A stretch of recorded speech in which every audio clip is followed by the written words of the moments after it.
Okay. Okay, so the recording has already started. I would like to welcome all participants and speakers to our webinar. This is a series of webinars actually, and this one is about Central Europe and big power politics, which is a very fascinating topic. Let me start with a very short introduction why we started to think about these issues at all.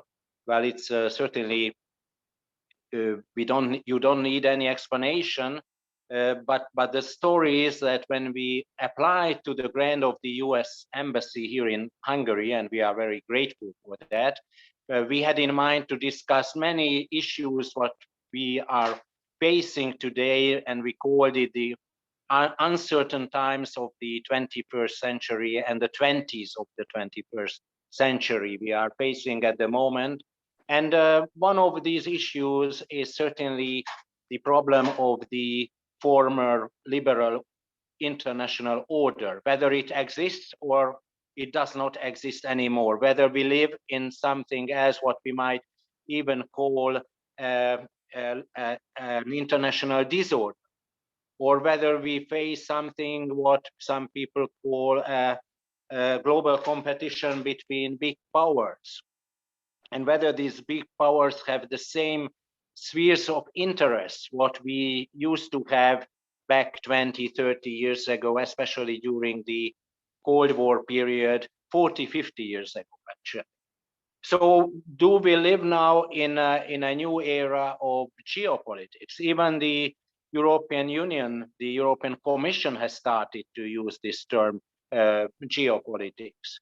And if it's very different from the 90s, we might have very different strategies regarding the future of liberal democracies in the Western world and maybe even beyond.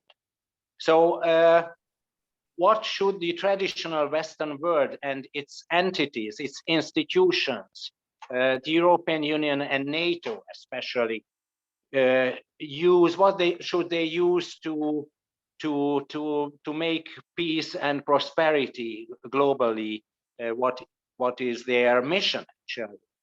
So do we need again a sort of game of using engagement and maybe even deterrence, just like during the period of the Cold War, in order to find the necessary methods, the necessary instruments, even to cooperate with some other political actors globally who are at the same time our partners and maybe our enemies. Some of them are very hostile to the ideas, to the values what we share inside the European Union and with our NATO allied members.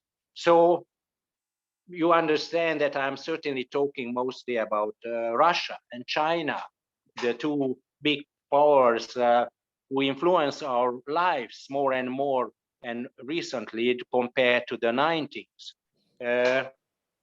So what should be the strategy over the community of liberal democracies towards these two big countries? Now, today we will focus on Central Europe a little bit, but we should talk about the bigger picture as well, because it's an important issue how these big players use their influence and their political power in this region as well. I think that we might all agree, and we will discuss it, whether since the shift in the US politics after 4 years of Trump and Trumpism, we might have much more hopes that the Western world can cope with these challenges raised by Russia and China, or the Chinese Communist Party, if you wish. However, as we know, and I'm talking to you now from Budapest, so it's a very important issue here, but I think it's not only a Hungarian issue at all.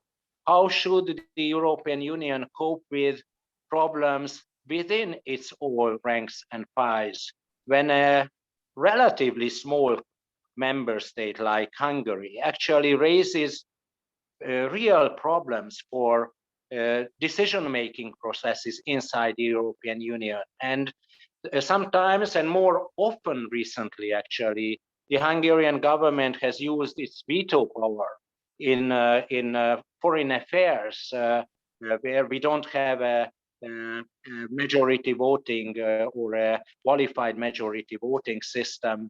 And Hungary, and actually any other member state, can block decisions.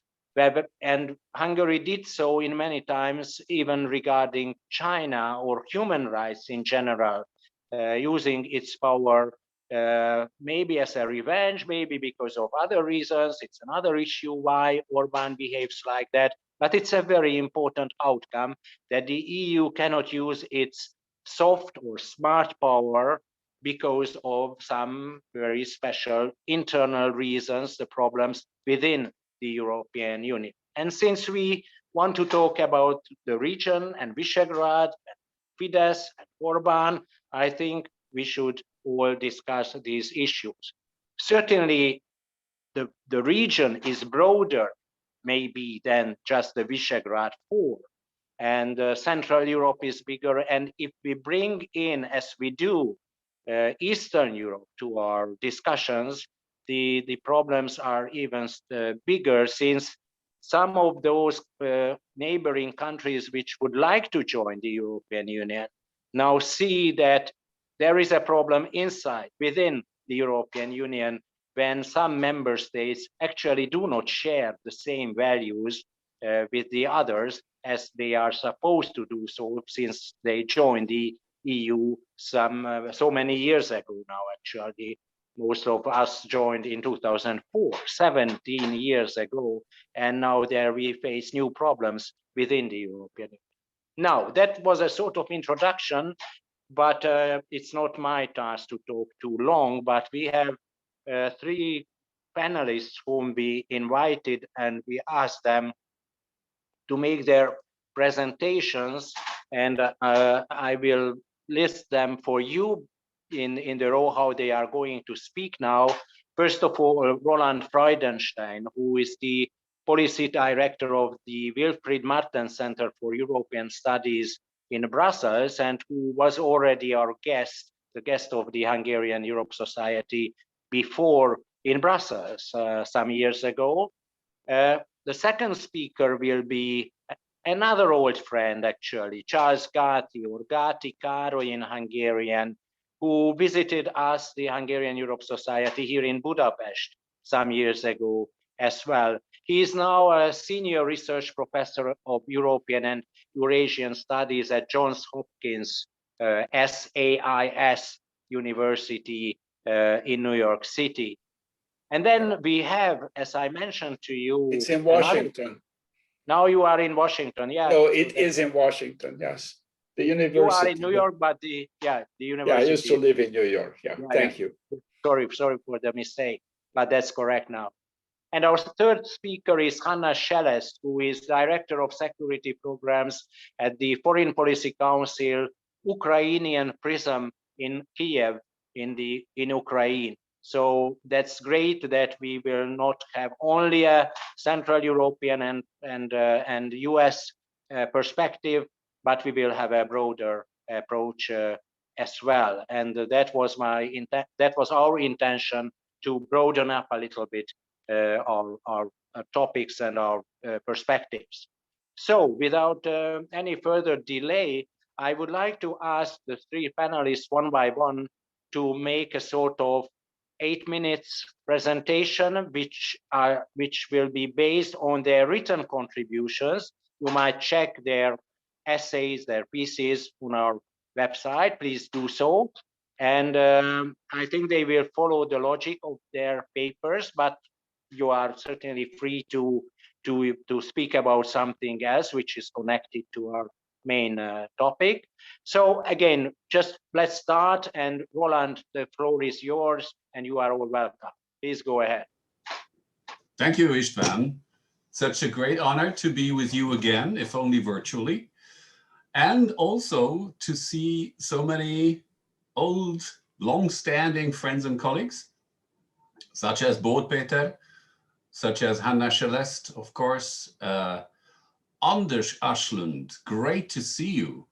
And of course, the unforgettable Charles Gati. You know, I have this urge to pronounce his name French, because there may be many reasons for that. Maybe because I first met him 13 years ago in Paris, or because he is so sophisticated, or maybe because it vaguely sounds familiar from the Jacques Tati, who is a famous French comedian of the 1930s. Okay, so having said all this, it's great to be with the Hungarian Europe Society. And let me just give you in the remaining 6 minutes that I have the gist of what I wrote about the role of big power politics in Central Europe, which sounds a bit like a title for a school essay. I mean, you could really put a lot in there. So I first wanted to limit kind of the topic and say that Central Europe, for the purposes of this little paper here, is the Visegrad Group. And of course, I mean, politically speaking, the Baltic countries should belong to that, the Eastern Balkan countries, definitely. And if you want to be more global, you can also take the Western Balkans and Eastern Europe too. Anyway, so it's the Visegrad countries I'm focusing on. And the other thing is, when it comes to which powers do we talk about? You know, I was tempted, as Charles and Hanna did in their pieces, to say, okay, well, there is obviously Russia, there's China, but there's also the European Union and the US. But I thought that's not really okay, because these four entities exert influence and relate to that region in radically different ways. And you know, the Russia and China at least work with comparable goals and comparable methods, if not identical. The European Union doesn't count as an outside power for me. I mean, that in its extreme form, that is part of Orban's rhetoric, you know, to consider Brussels the liberal empire that kind of, you know, invades Hungary from the outside, like so many others have invaded Hungary, of course, ultimately in vain, as we all know. So no, the EU is not an outside power. And the Visegrad Group is very much part of the European Union, and it's an acting part. And the US, yes, maybe it is definitely a non-European power, but then again, I mean, look at the genesis of not only NATO, but in fact, European integration itself, and the US played a crucial role in it, very much during the Cold War. So that I took the US and the EU slightly outside of this, and mainly focused on the influence of Russia and China in the region. One more thing, the notion of geopolitics. I have a problem with that term. Maybe that's my German genes here. Geopolitics, to me, is the way it is mostly understood, is actually non-political. Geopolitics claims to be brutally simplifying, as Napoleon said, la géographie, c'est le destin des peuples. You know, as if there was something like the fate of nations, which is determined by the location where they are. And then there's a couple of other factors that come in, and culture and economics and blah. But the basic fact of international relations is geography. And this is just plain wrong. It is not true. The year 1989 would not have happened if just the pure geographical location of countries was the determining factor of their fate. So, you know, and this is already part of this big international debate that István also talked about in his introduction, you know, what kind of order are we defending? What kind of principles are we defending? Are we going back to some kind of great power game where precisely the location of countries decides whether they can be democracies or not, whether they can have the rule of law or not? Or do we uphold some kind of principles that actually defy space and defy location and geography ultimately, which I think, especially through the means of technology that we have, has become easier than it used to be in the past. And very simply, to put my thesis in a nutshell, I'm saying that Central Europe, in my definition, the Visegrad countries, of course, have, there are external threats to their constitutions in the form of great powers such as Russia and China, which were absent for some time, and in Russia's case were absent for some time and are now coming back with power games, and China, which for the first time comes in here. But their mission of trying to dominate this Central Europe is simplified by an internal weakness in the democratic systems of those countries, particularly Hungary and Poland. So the external threat and the internal weakness kind of meet. They meet at one point, and this creates a dangerous combination. And the same, if you want, is true for the entire West. The entire West is actually threatened, and its rule of law and its democratic order is threatened by authoritarianism. So the overarching conflict of the upcoming decades is going to be the one between democracy and authoritarianism. And at the same time, the West is internally weakened by movements that claim that actually the conception of the West with rule of law, liberal democracy is actually a thing of the past, and that the future belongs to precisely the kind of power games, the kind of geopolitics where geography ultimately decides over the development of countries. This is the thesis of those movements. I want to just conclude with my recommendation. Well, I also talk about what I call small power politics. So you have great power politics, that's Russia and China. Small power politics is actually what Viktor Orbán is doing, what the Poles are trying to imitate to an extent, more or less successfully. The Czechs and Slovaks are maybe lagging a little bit behind there. Slovaks have never done that, and they've actually fared very well with this. But small power politics is ideological illiberalism plus the attempt to create, to transform the Visegrad group into an ideological construct, which then forms a subunit within the European Union, which in my view, in the worst case, will actually destroy the European Union. And some of you may have followed the controversy between my current boss, Mikuláš Dzurinda, and Viktor Orbán in some public media a couple of weeks ago about what should be the mission of Visegrad, a counterweight to Germany and France. That is small power politics with an ideological superstructure.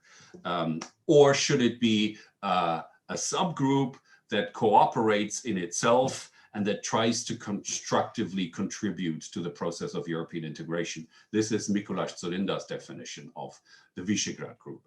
But to come to the final idea, what's the pushback that the West should deliver against the general authoritarian threat, but also the measures that the majority of the member states should now envisage vis-a-vis Hungary and Poland inside the European Union. It's first of all, to recognize the seriousness of the threat is always the first step to formulating an answer. to mobilize civil society, because governments cannot do everything, because European Union institutions cannot do everything. Civil society is, I think, the still underestimated factor in responding to authoritarianism in every sense. And then, of course, to enforce certain fundamental values, or at least to increase the cost of violating those fundamental values. And if we manage this inside the European Union, for example, by putting a price tag on illiberalism in terms of the instruments of economic solidarity in this European Union, like the Recovery Fund, then we also increase our soft power, which enables us to project power outwards, to export stability, as we would like to, into our neighborhood and further afield across the globe. Because without internal enforcement of values, we will not be able to be credible exporters of stability. And ultimately also, we need to put some flesh to the bones in terms of hard power. This is a point where Hanna and I have maybe slightly different accents, but I certainly I wasn't advocating a European army. That's not my demand, but I do think that the European Union also will have to think in terms of hard power. But the most important thing that I want to say here is the EU's general ability to become a global player stands and falls with its ability to enforce values, or at least increase the price for the violation of fundamental values. And I've been talking much too long, so this is it. We will come back to several points later on. Thanks again for having me here. Back to you, István. Yeah, thank you, Roland. That's great. I will have right now immediately a question to you, and maybe that might be the method what we might use with the other panelists as well. And I think it's not a surprise for you what I'm going to ask you, because you certainly represent here a little bit, and behind your head there is the logo of Martens Center as well. And we all know that Martens Center is the think tank of the European People's Party. And you talked a lot about values and how should we cope with illiberal tendencies and authoritarian tendencies inside the European Union. Now, the behavior of the EPP was very problematic for a while, according to my view, and I think you might even agree with me. But my question is, now, is the EPP really ready to cope with illiberal tendencies now, when Fidesz is not in its internal ranks and files anymore? Or how do you see it? I think we shouldn't talk too much about it, but I thought I have to raise this question to you. Very good question, István. The EPP is still struggling with illiberalism, maybe in a similar way that Social Democrats before 1989 were struggling with a complete rejection of leftist extremism, okay? There was always a challenge in drawing a clear line. I mean, we've seen this just in the election yesterday in Saxony-Anhalt in Germany, where, you know, right in the middle of this powerful German party, CDU, there is a deep disagreement on how to deal with right-wing populism, our version of illiberalism, right? And there are really, there is a whole spectrum of opinions about this crucial question. So the EPP for a long time didn't realize what was going on and what Orbán really was all about. I think he was misread. You know, interestingly enough, there are people now, and I'm not going to name names, but there are people now in the EPP who are saying that the exit of Fidesz from the EPP is based on a misunderstanding. You know, we didn't talk enough. We didn't communicate enough. Well, I would say the misunderstanding happened long before that. the misunderstanding was that Fidesz was still a naturally accepted member party by the middle of the past decade, right? By 2012, 13, latest, it should have been clear. And it was clear to me, you know. But then, guys, let's be clear about one thing.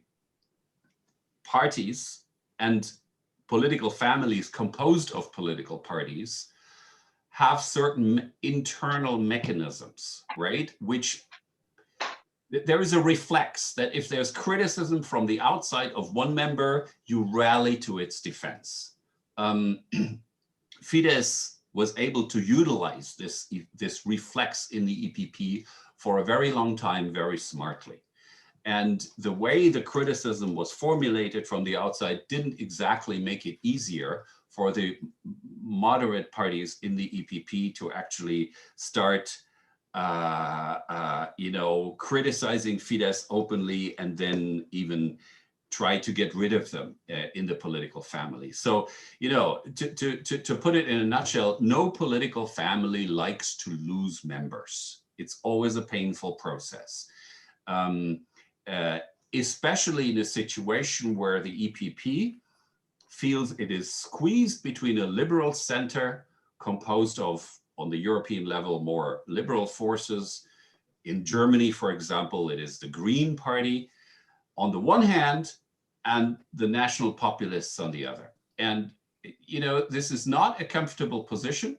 And you will not always have a perfectly rational behavior by these center-right parties, whether it's one party or the family of parties.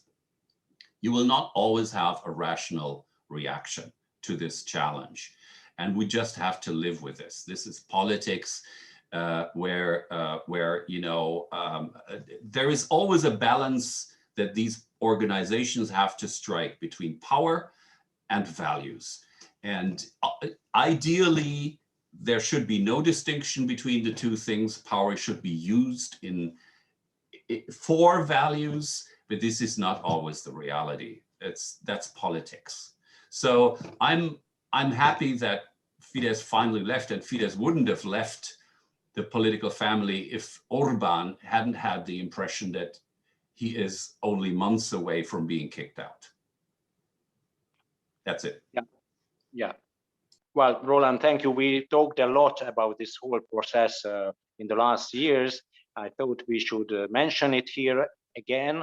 And I'm sure that our next speaker, Charles Gati, would also include in his speech the problems of Hungary and Orbán. We are all the, you know, a sort of experts on Orbánism who are here in the panel, maybe as a moderator or panelist. So Charles, I would like to, or Károly, I would like to ask you to go ahead with your analysis, not only about Hungary, certainly, since you talk from New York City, and the American connection is very important for us regarding big power politics in Europe and in Central Europe especially. So the floor is yours. Please go ahead with your presentation. Well, thank you very much. I'm sorry that I cannot be seen, but because I put on a very nice shirt that for the occasion at my wife's suggestion, or should I say demand. And so I did that for nothing. But I can see you quite well, and I hope you can understand me or hear me pretty clearly. But before I make my summary of the paper that I submitted to you, István, let me just first of all thank you for your introduction, and Roland for your very kind reference to me. I don't know how many of you know what wonderful parents Istvan Hegedűs had. They were my good friends, really good friends, wonderful people. And so are you, keeping the faith and hoping that Hungary and Poland will rejoin the European Union in a way that is supportive both of the European Union and of these countries a great desire to be European and nothing else. But before I turn to that, I'd like to make maybe 2 or 3 very brief comments, essentially opinions for your consideration. The first one is that the issue, in my judgment, is not only Orban and Kaczynski. That would be too simple and too nice. The issue is that they have vast support, just like in the United States. The issue is not only Mr. Trump, who I believe will fade away, but his supporters will not fade away. And that is the heart of the problem. You know, why did their demagogic concerns and policies fall on fertile soil in these countries and elsewhere? And that obviously is a different topic for considerations. The other is the second little comment that I'd like to make has to do with the use of illiberal democracy. I don't believe there is such a thing as illiberal democracy. Democracy is either liberal or it is not democracy. I'm reminded of the old Hungarian joke, which I cannot repeat here in its entirety because it's fairly vulgar. I think even for this audience, so some of you may well appreciate it. The difference between democracy and people's democracy used to be the question. And I see, István, you're smiling. You probably know that. So I will give it an update in a nicer words. The difference between democracy and illiberal democracy is the same as screwing and getting screwed. I don't know how many of you understand that, but that is the fundamental difference. And actually, if I remember correctly, when Orban first used the word illiberal democracy, his staff immediately changed the expression to say illiberal state and not illiberal democracy. I can make a political science argument that there is such a thing as illiberal state, but not illiberal democracy. So that was the second point. Then the third little point is in response to your question, István, about the United States, with which I don't deal in my paper. And all I can say here is that the Biden administration is taking Central Europe as far more important than any other administration since Clinton in the 1990s. What they will actually do, I don't believe has been thoroughly discussed. They are not. They are going to send important people as ambassadors to Warsaw and to Budapest, people who know where they are, as opposed to previous ambassadors who didn't even know where they were. But what they can accomplish is unclear to me, because the issue under Biden and Blinken is not what they want to accomplish or what they want to achieve, but the real question is what instruments of policy are available to them, and I think that remains to be seen. Now, that said, now let me get to my response to Roland's excellent presentation. As I wrote in my paper, I'm in full agreement with him, so it was actually rather difficult to decide what the hell I could talk about, because you advertise this as a debate. Well, I don't have a debate with him on any point whatsoever. So what I can do, and I do in the paper, is to make 2 points for your consideration. It's more to highlight the dominant themes that Roland so capably discusses in his paper. The first one has to do with the character of Visegrad 4. Well, here I have a fairly radical position. I think it was a very good organization in the 90s. It had a positive objective, which was to join the EU and NATO. And that has been accomplished. What does it stand for now? I mean, these four countries are quite different from one another. And while they pay lobbyists here in Washington for whatever stupid reason, but they stand, you know, in opposition, particularly Hungary and Poland, not Slovakia and the Czech Republic, but they stand in opposition to Europe's greatest achievement, which is the European Union, however weak it may be on some issues by our standards. So having achieved their goal, the Visegrad country is a paper organization. It may, I say this in the paper, it may not be a total fiction, but it's close to it. It does not have real cooperation. They paper over differences when they can, but it's quite obvious that both the Czech Republic and Slovakia look down on particularly Orban and Orban's Hungary, but they also look down on Poland. I mean, the most recent development about the environment on the Polish,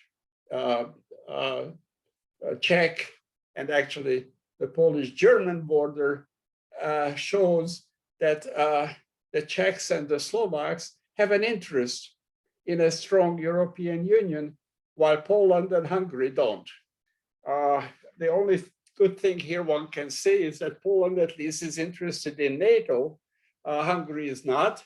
It pays lip service to NATO because without being in NATO and EU, today's Hungary cannot get enough support from China and Russia. In other words, it's not a very real support, but it is more to show the utility of undermining the European Union from within, which is what these countries are doing. So don't take Visegrad 4 very seriously. It's not yet fiction, but their collaboration is vastly exaggerated. The second major point I'd like to make has to do with another four. You know, I've been talking about Visegrad 4, but there are four outside powers trying to basically undermine, some of them try to undermine the uneasy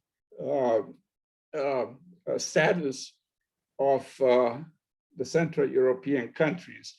I like the phrasing that Roland has just made, which is that in Central Europe, you have internal weakness and external very strong pressure, excuse me. That defines the issue, basically. And these four entities don't always work together. Russia's reemergence, particularly in Hungary, with vast intelligence presence in Budapest, is absolutely shocking to me. I am a product of 1956, and to imagine that Hungary has a government that supports disgusting Russian goals with respect to Ukraine, for example, and with respect to undermining the European Union is practically unbelievable. But I do believe it because the facts, unfortunately, disabuse me of my romantic imagination. And here comes China, penetrating all countries, including the Czech Republic and Slovakia, perhaps less so Poland. And on the other hand, and somebody in Budapest might want to bring me up to date, but apparently the building of this major Chinese university in Budapest is finally bringing people out to the street in the tens of thousands after the dismantlement of the Budapest campus of Central European University. I think the Hungarian public, at least in the big cities, favors a European and Western orientation far more than Orban lets us believe. And that's a very good sign, actually. And perhaps next year we'll see the result. Well, one or two more points, István, and I'll be done. I think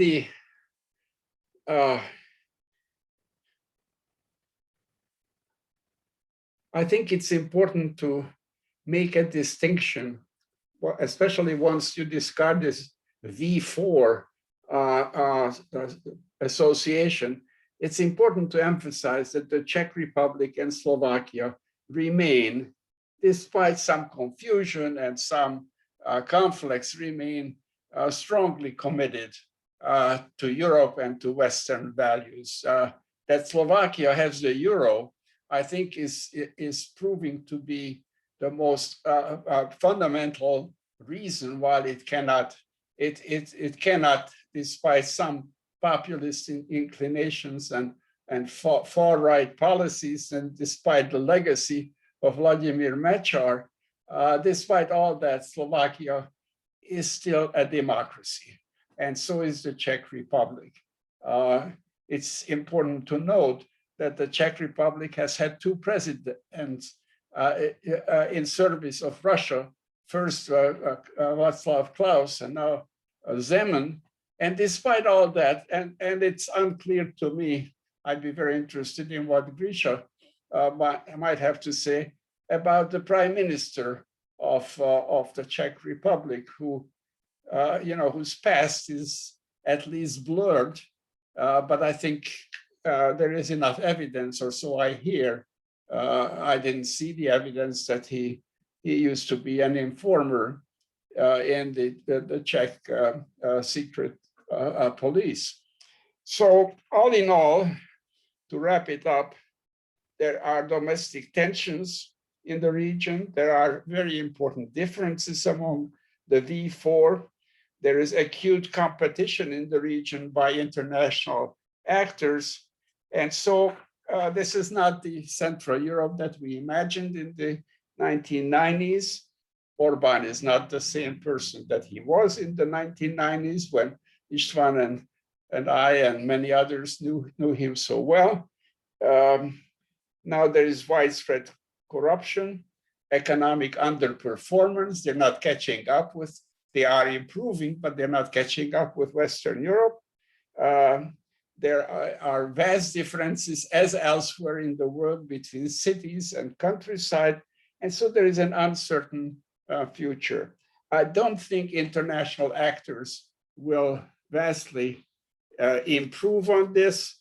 I think the European Union is not quite capable, and certainly NATO doesn't have the possibility of putting Hungary on the back burner, as it were, that it should, but it can't. There's, its regulations don't allow that. It has to be done from within.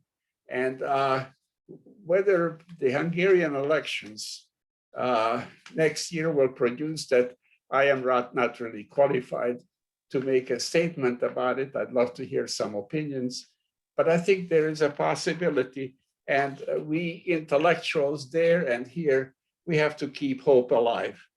Thank you very much. Yeah, thank you very much. Thank you very much, Charles Karcsi. It's a pity that we can't see you, but we could follow your presentation very well. I have a very quick question to you as well before we pass to Hanna. Sorry for the delay, but I think it's important to raise this question regarding the Fudan University, what you already mentioned, and we discussed at the very beginning with Roland, that it seems to me that in spite of this great or for serious or bad polarization in US politics, and not only in US politics, but in the US, both the Democrats and the Republicans are very much annoyed and outraged how Orban created his own China policy, and the Fudan University became the symbol of that. And as far as I understand, even from the extreme right, from the alt-right in the US, there is criticism against Orban. So it seems to me that at least because of this China policy and also because of Putin's friendship, Orban loses ground and he is more and more isolated. And I raise this question in connection with the issue whether the European Union or the US or NATO might finally find ways and methods somehow to isolate, to sanction those member states, those countries which are really against the general interests of this Western community. So do you think that maybe Orban made a serious mistake with this Fudan maneuver? What do you think, Charles? Well, he has made many mistakes, and yet he has survived because the public likes his defiance against the West, even as they approve the European Union. These things are extremely complicated and contradictory. So that's what I'd like to emphasize, is that well, maybe I won't go into that. That would take too long a time. But what you're asking me about the United States, I have to sound here extremely partisan, which is unusual for me because there were times back, when certainly in the 60s and 70s, when I often voted Republican. Now it doesn't even occur to me to even think of anybody as a possibility because it's been taken over by Trumpist thugs who have no idea of anything but loud noise and big words and conspiracies. And so I wouldn't count on Republican support against Mr. Orban. One Republican I heard here, actually a member of, I know a member of the Hungarian government, not a cabinet member, but right there, doesn't believe that Trump lost the election. I mean, I can't believe how somebody in an important position can maintain this this nonsense. You know, this is pure nonsense. And so without going into domestic American politics, don't count on the Republicans. It's just, I don't think they will be helpful. Okay, it's certainly not a pleasant message, but I think we understand what you are saying. And now I will pass to. Wait, may Hanna I just Shelest. add? May I add one other sentence? Is that not only does Secretary of State Blinken know a lot about Hungary. I mean, his father was an ambassador there in the 1990s. And if I may say immodestly, I prepared the old man to, I prepared him for the ambassadorship. So I know them well, but President Biden, you know, spent his honeymoon in Hungary, and his closest associate was Congressman Tom Lantos, who remained very interested in Hungary. So Biden is extremely biased to standards of a president who will not spend more than 10, 15 minutes a year on a country like Hungary. Let's not kid ourselves, but he sends a powerful message. So in the top leadership of this government, there is tremendous interest, relatively speaking. It's not the Middle East, it's not Iran, it's not Russia, it's not China, it's not Mexico, but Hungary now counts. And I hope for the better. Sorry. Yeah, thank you. That's more positive message at the end. And I'm sure that the Democrats, the administration of Joe Biden has a focus on the region, not only on Hungary in general, but maybe Central Europe. And it's very well known fact that Joe Biden was here during his honeymoon, so it also gives us some hopes that we are on the map. But let's move towards east a little bit. However, I'm sure Hanna will not speak only as someone living in Ukraine, but she's also an international expert. Unfortunately, we haven't met before, so I'm very glad that you accepted our invitation, because certainly you are a well-known member of this expert family worldwide who deals with global affairs.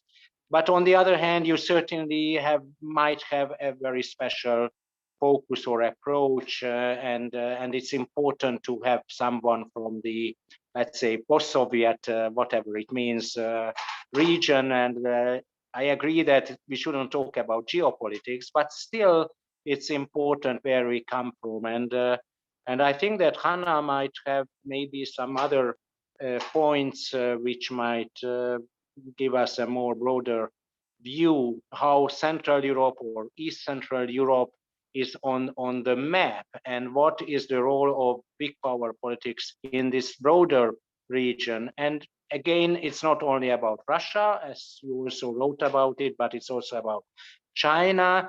And it might be important because we all hope that one day there will be a sort of new wave of accession regarding those post-Soviet countries which are not post-Soviet countries anymore. We don't use this term, but they are new democracies with a lot of problems.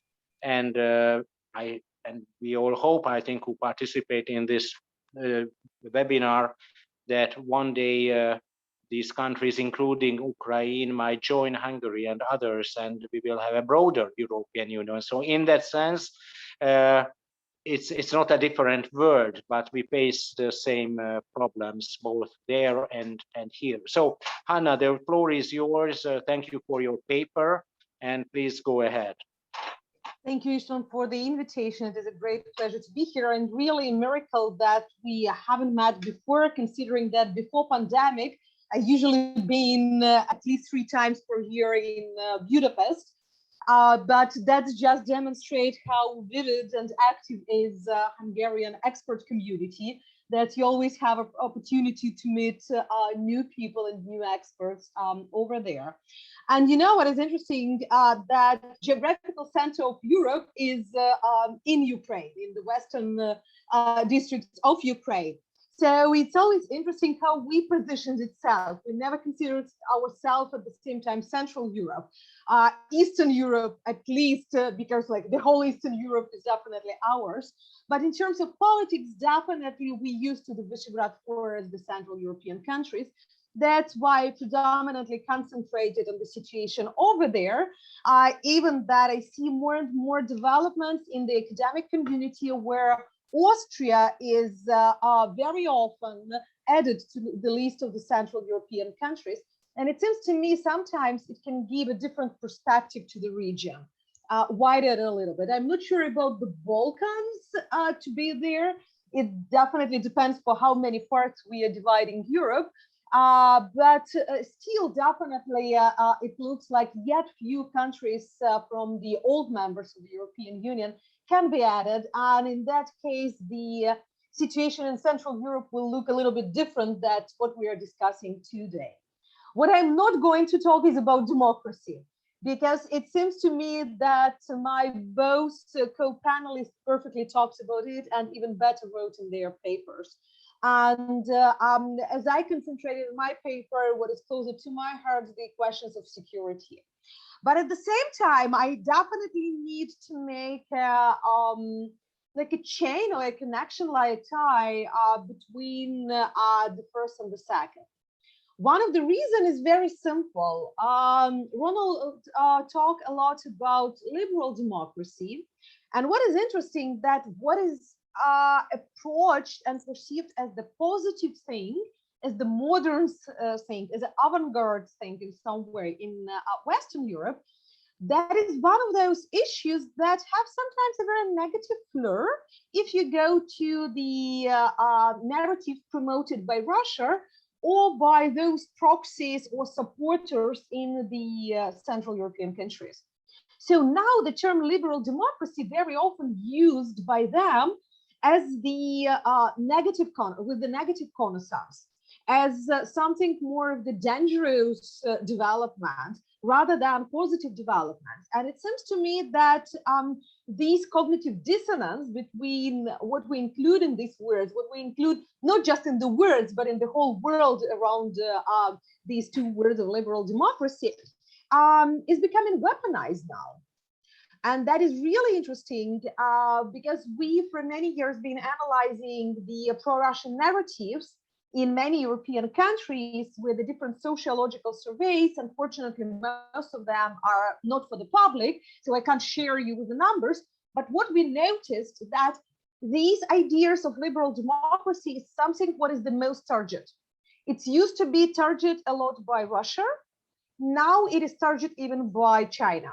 So China is taking some of the same narratives, exactly taken off the liberal democracy, taking all those fears inside of the societies of the Central Europe, especially the same with the Baltics, and a little bit with the, let's say, the traditional values opposition. Yeah, so it is either liberal democracy or traditional values in interpretation of the Russian Federation.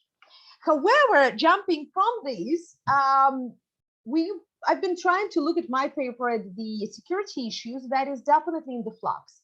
It is in the flux in Europe, it is in the flux in Central Europe, and even more with a projection to the Central Eastern Europe developments.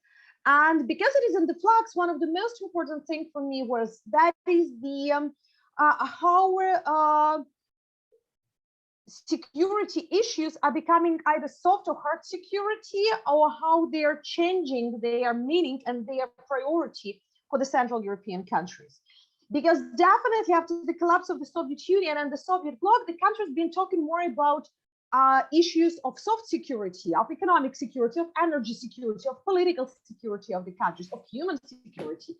We've been talking a lot about all those aspects of human security, that freedom from fear, freedom from war, stable economic development, that's also been perceived everything as the security. And here we had European Union was the first voice, as the first violin probably in these developments. 2014 changed the situation.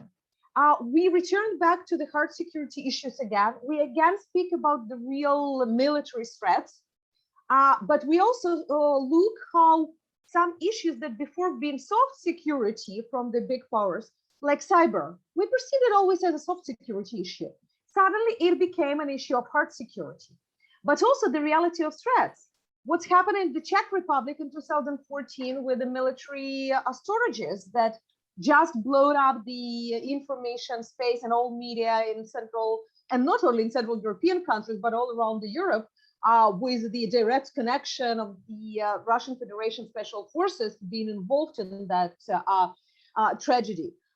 We look the same what happened in Bulgaria with the spies and scandals and with the attempts to undermine the situation. We can look to the plenty of the situation in Poland and Hungary, or with the cyber attacks, with the intrusion, with the far-right parties, and even with the crazy cases, like, for example, you all know that unfortunately Ukraine and Hungary have certain difficulties in their bilateral relations. But we already have these difficulties. We already have the problem that we are trying to overcome and resolve. And suddenly you have the ball being thrown in the Hungarian Cultural Society in Beregova. And it is presented as Ukrainian nationalists did it as a proof of seriousness of Ukrainian-Hungarian conflict. It took a time, but security services managed, due to the cooperation and due to the certain trust between Hungarians and Ukrainians that's still in place. What happened? Russian representatives paid to the Polish nationalists to throw a grenade into the Hungarian Cultural Center in Ukraine. Do you follow this crazy line? But that means what type of the both threats we are witnessing, how they are not direct probably anymore as we used to them, that we know exactly who is the enemy, but also what our partners or the third powers are using, what kind of methods they can use to deteriorate the security situation in both in countries themselves of the Central Europe, but also in their relations with other countries. Because I showed you just one example that is of the craziest manner, but it is already documented and these people are arrested. But there are much more of these cases, and they are not only in relations of Ukraine and Hungary. We had it the same with Ukraine and Poland. And I know that within the countries themselves of Visegrad 4, there have been several cases of the same manner, of the attempts to undermine the close cooperation between the neighbors. But also here, you know, like I've been looking and trying to answer myself, who is these big powers? Because István put like big powers over there, what they're doing. And I couldn't define exactly what does mean big power for the Central Europe. Definitely, we can't talk anymore about superpowers. It's something from the Cold War period. I don't like to speak about great powers because it is something from the 19th century for me more with all those concepts. So who are the big powers? And here definitely, like I identified 5 powers for myself, even that in the paper I named a few other, and it was very good tailored paper of the European Union Institute about the third powers in Eastern Europe. But here, why I started to debate a bit with Roland about European Union, should it be here or not? Is it part or not? It seems to me that for the Central European countries, it is still European Union is definitely part, like being part of the European Union. But at the same time, sometimes it is the third power. It is still this feeling, not only because Orban is trying to say these people in Brussels, the same in Warsaw, sometimes they're talking about it. But in general, what power Brussels or European Union as a whole, as an institution, can have towards the Eastern and Central European countries. And here, like third powers is definitely the easiest, but third powers can be anybody. We can speak about Turkish influence, for example, or cooperation with the Japan in the region or with some others. That's why for big powers, I talked only about these 5, but I defined how they are. The easiest way would be to define them negative power and positive power. So negative power of Russia and China, and positive power of European Union, NATO, and maybe the United States. It depends from which country you are coming. But let's say that Poland definitely consider the United States forces as a positive power at their territory because it is protection against the Russian threat. But for Hungary, it can be a little bit different. But I decided to name them to identify what are their main powers projection as for now. And de facto, I named them in such a way as United States is still a hard power. So their most interest and their most actions is still here within the hard power and the classical security domain. At least what they're trying to do, at least how they're perceived in all 4 countries as a big protector, as somebody whose forces are there. With the NATO, I named it smart power, coming more, not because they're so smart, but coming from the smart defense concept. It is a concept when the countries are trying to share and to combine their forces in case they don't have the full potential. And here, definitely the NATO, especially with the enhanced forward presence, with the new developments about securing the eastern flank, they're trying to be the smart power for the Central European countries. They're assisting with it. At the same time, because these countries also contributing to this, so it's mutual. That's why it is smart power, using all capabilities from 2 sides. European Union, for me, it is not a soft power anymore. It is a normative power. So probably in the beginning of 1990s, it was the soft power because it was mostly projecting this image of the European Union within the Central European countries as something, as a sample, as the pattern to which to be alike. But now it is more about normative power. And here, while the European Union see it as a positive, definitely, to push the development, but we should be very careful how the countries of the region see this normative power. And let's be honest, sometimes they are trying to manipulate with this and definitely play this normative power within the domestic policies, insisting that it is that crazy treasure of the Brussels. So here we should be careful with defining what is in this normative power, positive, negative, disturbing effect, or what it is. But it is there. It is still present, and it is still the force that European Union can use. China, I used the term sharp power that Roland also quoted from that wonderful paper about Russian and Chinese smart power, because definitely China, we don't see it as the hard power, with anyway, there is no military presence, but we see the increase of spying, especially in the Czech Republic. We see the increase of the vaccine diplomacy, of the mass diplomacy, COVID diplomacy, you can name it as you want. We see Chinese being present with infrastructure projects, so it is economic and investment. And we definitely see the projects like 16+1, 17+1, depending which period you're talking about. So it is becoming quite a complicated power of China that we need to follow what will be the scope of it and the development. And Russia, it's hybrid power for me because it used both military and non-military influence, because it used the whole scope of the instruments and methods. And it is clearly the malign foreign influence, the term that we use more and more about Russia. Not because we are anti-Russian, but let's be honest, if we analyze what's been happening, it's more of the disturber rather than an assistant. When you look to the trade, the numbers are not high, and it's never been before even 2014. So it's not about sanctions. It's just that Russia used to present that they're a big economic partner for Central European countries. The numbers show different. But it is the threats like in Kaliningrad or in Baltics against Poland, first of all. But we also see the different threats, as we said, like in Czech Republic. We see the spying, the increase of the spying activities, and the number of Russian diplomats that have been announced persona non grata in Czech Republic is a clear demonstration of it. But we know perfectly that they are not the only one. Proxies, we know how political parties are taking money from them. We know about their contacts. We know about the, some of them are doing it with the pro bono, just sharing their ideas. So there are proxies. It is media. It is not just Sputnik and Russia Today that we use too, but they are involved a lot in the small websites, in disturbing the information space, social networks, and probably energy. I can continue and continue this list. That's why we name it hybrid, because it's not only all that spectrum of methods, but all of them are fearful because they always remind about military power that they can use against the at least some of the Central European states. That's why, like at the last word of the conclusions, and I see that there are questions, so I can then return to some of them.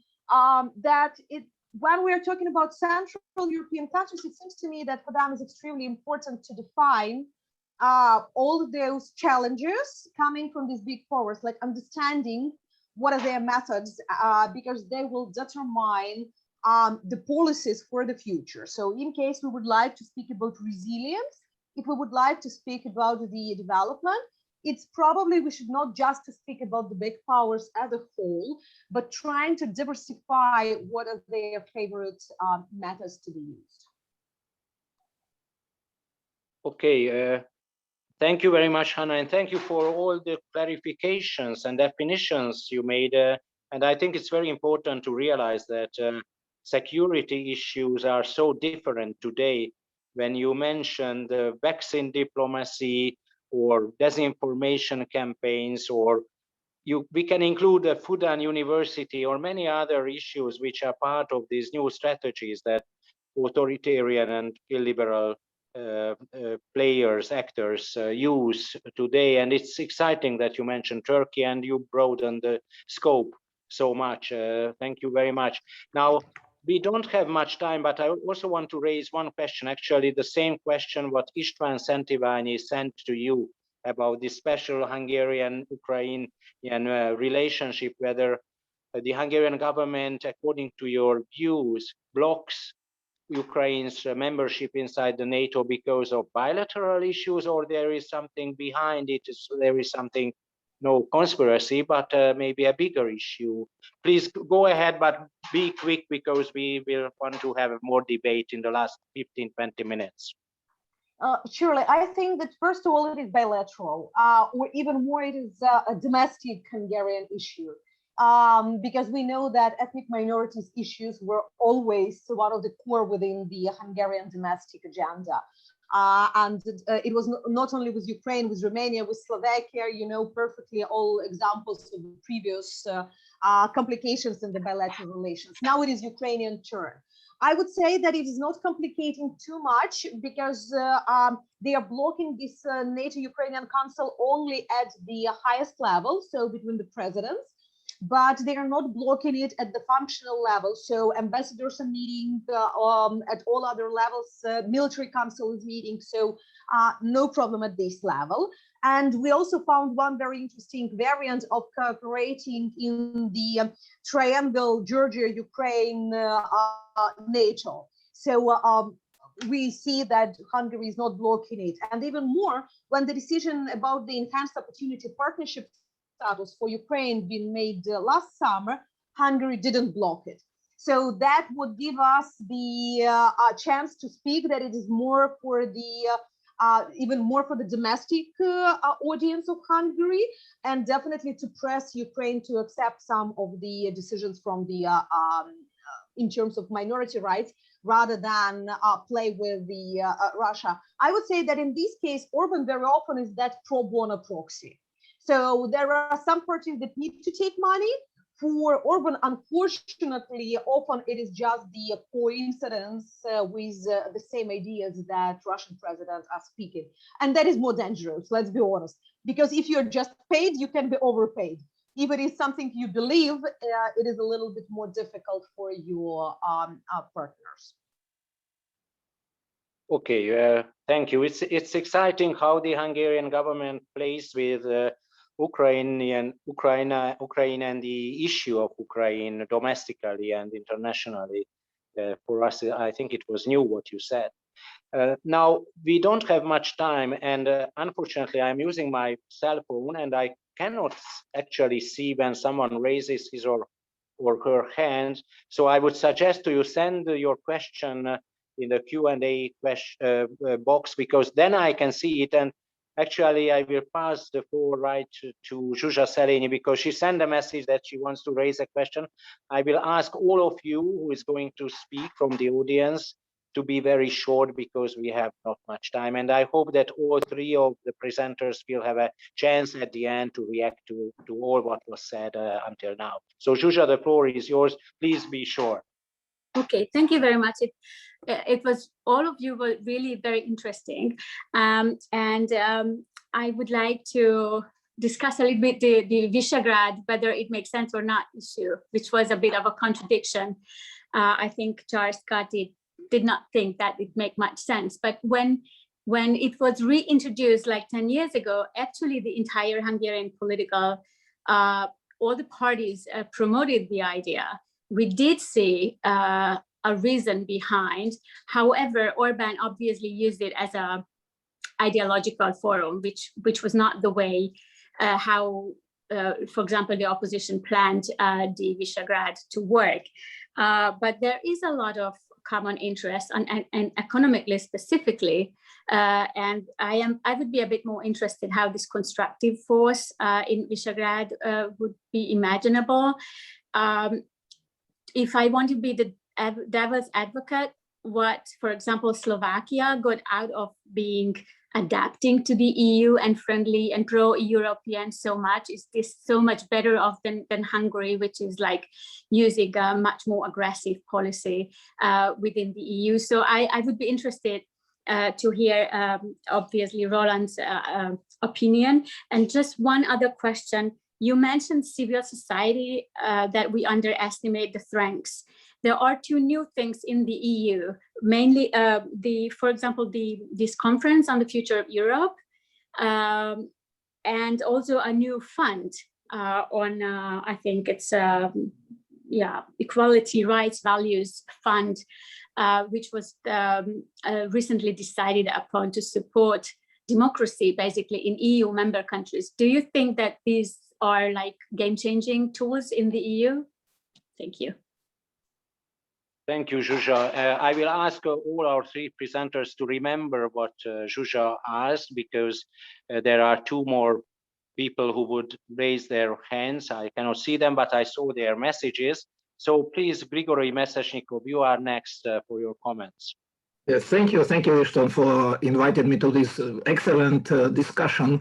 I will be very brief, and I will react to three things. The first, to Roland's words about party families in European Union, then to Karchi's, even it was a question about Czech Republic, and more generally the destiny of V4, and to Hanna's evaluation of the situation with Russia, and then it will be my final question. So concerning what Roland said about the role of European political parties, these European party families, well, I think unfortunately these families, these groups, they lost their leverage to Central European countries. I don't want to elaborate now about the reasons why it happened, but I mean, just we shouldn't forget this, these parties, they were very important, instrumental in the process of reforms in Central Europe, because thanks to this partnership with the well-profiled standard parties, our parties, Central European parties, really delivered and provided good conditions for reforms. And the fact that we are today in NATO and the European Union, it was also thanks to these European party families. But now look to our political scene. I mean, just a few words about Slovak government. Now we have its democratic government composed from center-right parties, but the biggest party has 45 members, so no structures. The second party in the ruling coalition, 250. So it means, I mean, we do not have now the normal, well-profiled, standard programmatic parties. And I think that if we will not find the way how to solve this issue in cooperation with the European party families, I think that we will be failing. So the second issue, what Karchi, how he is skeptic, how he described skeptically V4 today. I agree with him completely that V4 was very instrumental and very helpful in our common efforts to be part of the Western structures, European Union and NATO. And today is a different situation, but I think that I would wait for a bit better dynamism in the region. So I don't think that Viktor Orban or Kaczynski is forever. So I think that we can try about synchronization of political development. Now the situation in Czech Republic, I was asked by Karchi about Czech Republic. I mean, I'm not concerned with Czech Republic. The situation is developing quite well there. I mean, two center-right and centrist and center-left coalitions, they are going to win elections. Babiš is not pro-Russian politician. Babiš is pragmatic populist and clientelist politician, but he is more or less abiding the norms of liberal democracy in Czech Republic. He is not perfect Democrat. Of course, yeah, he has his very unfortunate personal story. He was really agent or collaborator of STB, but now he's playing the new role. But I think that his political term is finishing. Now better guys will be governing. And then the third issue, what Hanna was telling about Russia, and it's a question. I know that it's a rhetoric question, but I mean, I'm following, how the West is de facto failing in definition of its relations to Russia. Russia is behaving not as a partner, not as a friend. Russia is behaving as a rival enemy, and it's now reminiscent of the Rock regime. So my question is, I know that it's a rhetoric question. Are we capable to be prepared for longer coexistence with the external force, which is capable to provoke and to launch military operation, not only against its immediate neighbors, it happened with Ukraine and Georgia, but with all of us. I mean, do we have the mental preparedness for this? And if yes, then we should be quicker. And I mean, such deals as a Nord Stream 2 and some others, I mean, it's something which is very frustrating. And it indicates for me that European political elites, even those responsible, well-prepared elites, they underestimate the situation. Thank you, Grigory. This is very important, and we will come back to this question and all the other questions. Just there is one more person, Kinga Suli, who raised an issue about education. Kinga, would you please ask your question in person?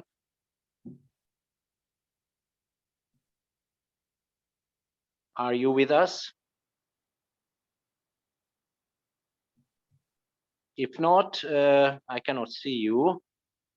Then let's move on. And it was about the role of education in EU policy framing and how it might influence the future, I guess, especially higher education. But let's move on. And now I would suggest. Now I'm here because now I managed to unmute myself. Okay, go ahead. It was not so easy on the telephone. So no, just I'm working at the European Commission on higher education policy. And what I noticed is that up until now, we always said that values and academic freedom and all these soft issues should be dealt with by the Bologna process. It's not for the European Commission to work on these issues. And recently, in the last few months, I see a fundamental shift and a big change. And now everywhere, fundamental values, academic freedom, academic integrity, autonomy of institutions is an important aspect to deal with. So it's part of all our strategies now. And it happened, I think, the first time that Hungary actually lost some European funding because they were not ready to adhere to basic institutional autonomy issues for universities in their recovery and resilience plans. So they had to withdraw most of the fund requests why they submitted. So I was just wondering what's the reason behind this shift, whether it's related to the issue that Fidesz is not any longer in EPP. Is it true what has always been said that EPP provided an umbrella and defended Fidesz against all these steps which might come from the institutions? So I wonder, how do you see that? Okay, thanks a lot. Now I would suggest reverse the sequence, starting with Hanna. It means I think that not all questions were related to all the three presenters, so please pick up what you would like to react on. So I hope we still have some more minutes, so no hurry, but please go ahead and let's finish around 10 or 7:45, hopefully. Okay, so Hanna, the floor is yours.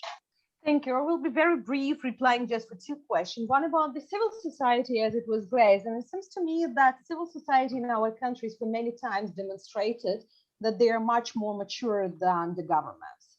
And we had plenty of examples, for example, for the multilateral relations here.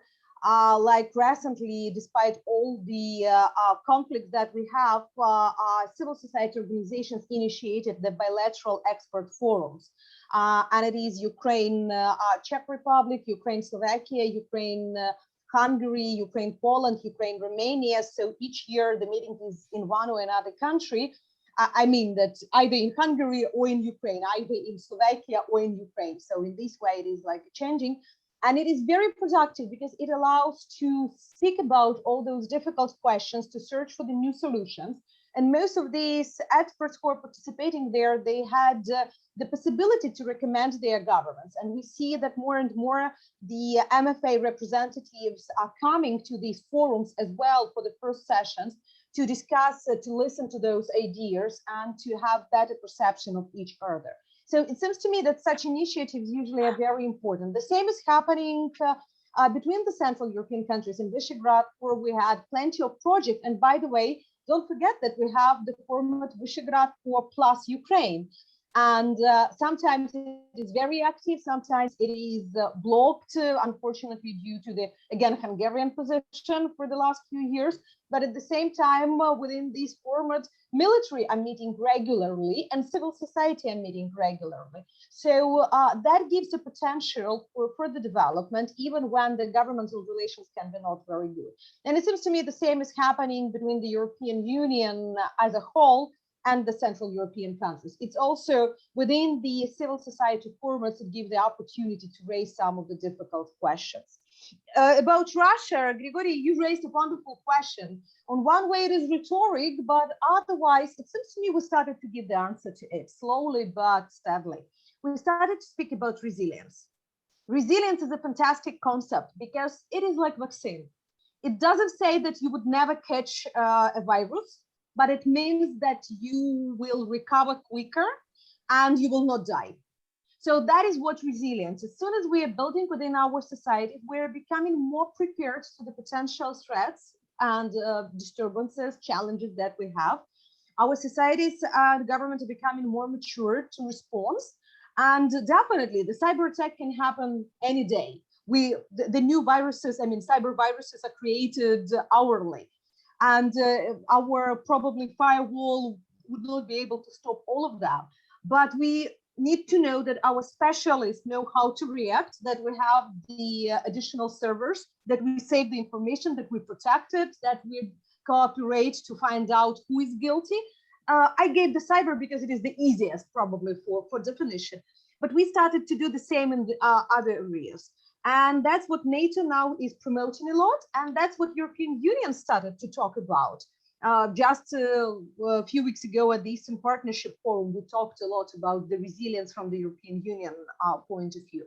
So it seems to me that we need among the expert community to speak more what is inside of this term, what is inside of resilience, and what we can do to be morally and infrastructurally prepared to live with such neighbor as Russia, because first of all, yeah, let's be honest, it will not finish tomorrow. So at least for the next couple of years, we need to be ready. But also in case we are resilient, it doesn't matter who is the counterpart, Russia or Iran or China, it means that we are prepared, and that is the most important. Very good. Thank you very much. Very good. Well, that's important as well. And resilience is certainly the buzzword what everybody tries to define and discuss in these days and months. Let's move to Charles Korchi. I hope you are still with us, even without a picture, but with your voice. Please go ahead. Can you hear me? Yes. Okay, good. Thank you. Well, just a very brief comment. I respect and very fond of Zsuzsa Szelényi, who makes a case for a more constructive Visegrad 4 than I would, and she certainly knows a lot more than I do. So I will look into it and study it so that I can cope with her questions the next time around a little better. But I will say that from the perspective of Washington, this V4 is a paper organization that is characterized primarily by disagreements among the 4 members rather than any constructive idea. The constructive ideas were completed about 15 years ago when all 4 countries joined both the EU and NATO. So now they send lobbyists here to Washington, and it's a joke, spending so much money for nothing, absolutely nothing. But if I just may end with a little funny anecdote here, which has to do with actually Visegrad 4. I was at the working at the State Department at the time when the problem came up, as I think Grisha Mesheznikov knows very well, came up with Slovakia. How could Slovakia under Vladimir Mečiar join this? And at that time, I cannot mention the name here, forgive me for that, but then came a suggestion that instead of Slovakia, maybe another country should be joined there in order to for NATO have a common border with NATO, since from Germany to Hungary, the road leads through Slovakia. And so the suggestion was made that instead of Slovakia, perhaps it should be Slovenia, because via Italy, then NATO would have a common border with Hungary. And then the additional comment was made, how many Americans would notice the difference between Slovakia and Slovenia, so might as well go ahead. Those were the early days. And I'm sure that István and I and many others, maybe everybody here, are somewhat nostalgic for the promises of democracy and Western orientation in the 1990s. Thank you. Thank you very much, Charles Károly Karcsi. And yes, I remember when Henry Kissinger was in the early 90s in Hungary, he even knew the difference not only between the Slovakia and Slovenia, but Slavonia, if I pronounce it correctly in English. So it was even more complicated during the Yugoslav war. And he knew exactly what he was talking about, better than some Hungarians. Okay, thank you very much. And Roland, you are the final speaker, so please make a sort of summary. I have, yeah, it's so great to have the last word. Okay, Zsuzsa, a good question about Visegrad. You know, I'm pragmatic about this. I think that there are two dangerous things about what Orbán is trying with Visegrad, and unfortunately the Poles are, or Kaczynski is kind of following. So the one is to charge it with some kind of ideological undercurrent, and to claim that actually there is some kind of better Europe in the Visegrad countries because they're growing faster economically, they're younger, allegedly, they're more dynamic, they're more conservative, you know. Whereas then out there in Brussels and France and Germany, there's this decadent, old, formerly rich, stagnant West. You know, it's like the rotten West in Polish communist lingo. This was a term, zgniły Zachód.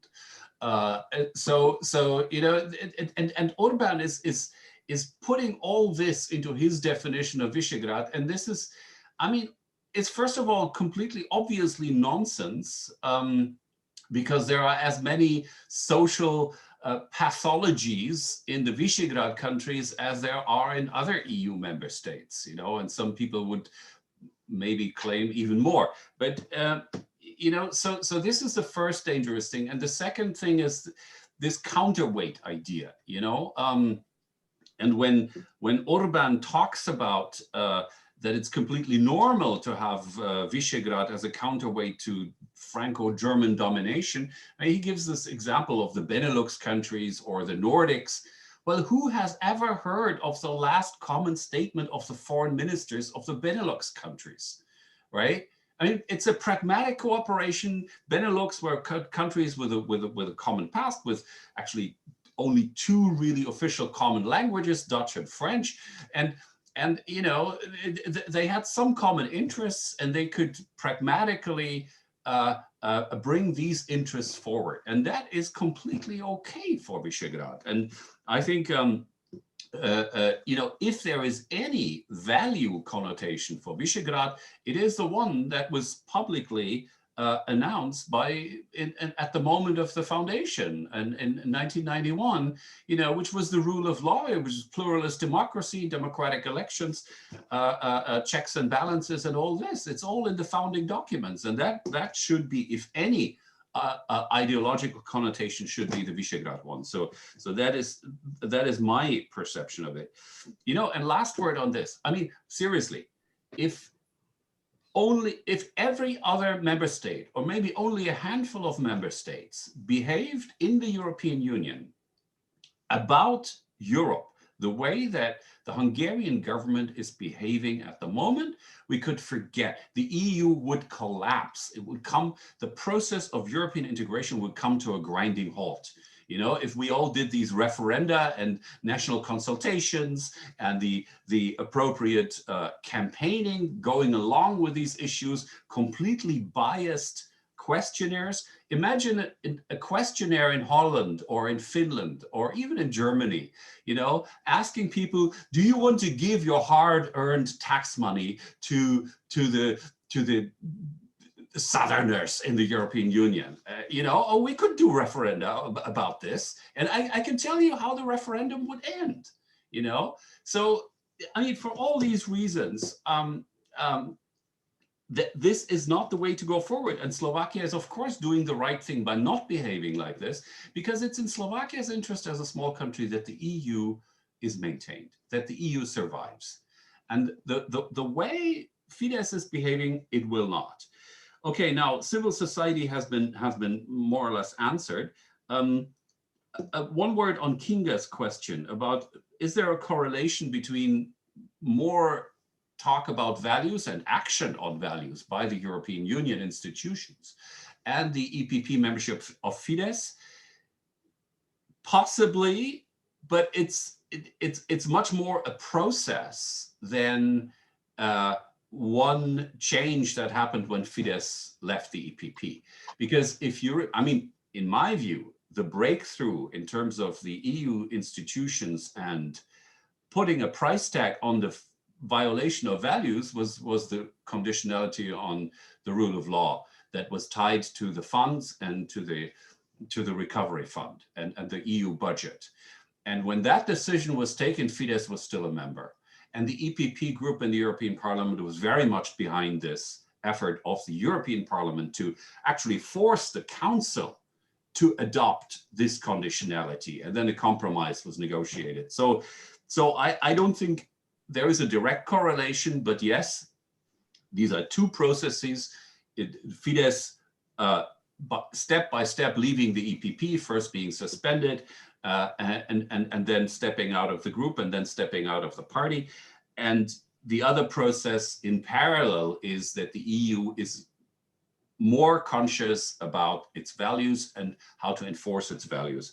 And for the reasons that I named before, this is really important. Last word on Grigory Naserzhnikov, the West and the long confrontation with Russia. Well, Hanna has talked about resilience, absolutely correct. But let's admit that for democracies, this is not easy. Democracies that kind of, you know, instinctively expect a result before the next election, if possible, in 4 years. And we will not solve this in 4 years. And Putin is probably going to remain in the Kremlin for a long time. And, you know, in the meantime, we have to get our act together. And that also includes, and I'll finish with this thought, always reminding ourselves that while we speak here, there are hundreds and thousands, there are actually millions of young people in places from Caracas to Moscow, to Minsk, to Yangon, to Hong Kong, and other places who are risking everything. They're risking their careers, they're risking their personal liberty, and sometimes even their lives for ideals that their respective dictators claim belong to the 20th century, belong to the past. And these young, dynamic, creative people are risking all this for principles such as the rule of law, separation of checks and balances, and democracy, liberal democracy. And, you know, when I look out the window, I do not see hundreds of thousands of people demonstrating for one-party rule. So as long as this is the case, we have a fighting chance in this conflict. Thank you. Yeah. Thank you very much, Roland. That was wonderful. And certainly we should, I mean, all who somehow belong to this Western world, including Eastern Europe, we should insist on these values. And just one comment: when Orban started started a sort of freedom fight and counter-revolution against Brussels, he even used the term, if you remember, nihilist, and Jean-Claude Juncker protested that he was not a nihilist. And I hope that this sort of rhetoric is losing ground, and there were some hopes in your remarks and comments that maybe next year in Hungary, maybe inside the Visegrad 4, but not only Orban or Fidesz might lose next year, but Babiš might disappear, and so on and so on. So there is some new hope in the air, at least in 2021, when we are looking ahead for the 20s. And maybe it's even true for the international arena, where there were some positive changes recently, especially in the United States. So I think that that when analyzing these events and looking ahead, we should be more, resilient and looking forward with some more hopes. So I would like to thank you all for joining us, especially our three presenters. Roland was first, Károly Karcsi was second, Hanna was third, but that was only the sequence, not the importance of your presentations. Thank you, all of you. Thank you all the comments from the audience, the questions, and we have recorded everything. You can check it on our website in a couple of days and listen to it if you want again. And I hope that we will all see each other very soon in person, Karcsi especially in September in Budapest, but all of you, Roland, Hanna, everybody, please come to Budapest or all over the world. There is a new chance, hopefully, to see each other in person. So thank you. See you next time. It was our pleasure. And bye-bye. See you all. Thank you. Thank you. Thank you. Thank you for everyone. Thanks a lot.